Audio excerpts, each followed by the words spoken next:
In this video, I'll show you how to sell crypto for cash on Crypto.com using the mobile app. First, open the Crypto.com app on your phone and log in. On the home screen, tap Accounts, then go to your crypto wallet.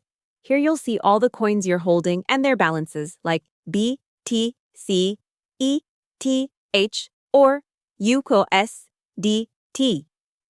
Next, tap the coin you want to sell. On the coin details screen, tap the Sell button at the bottom. The app will ask where you want to sell to, usually Fiat Wallet or sometimes the Crypto.com Visa card, depending on your region.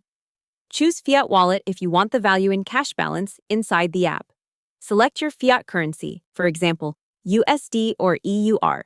Then enter how much crypto you want to sell. Or tap Max if you want to convert everything. On the confirmation screen, review the amount of crypto, the cash you'll receive, and any fees shown. If everything looks correct, tap Confirm to complete the sale.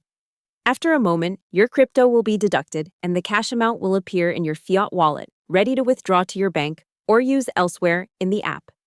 Hope the tutorial was helpful. Subscribe to my channel and see you in the next video.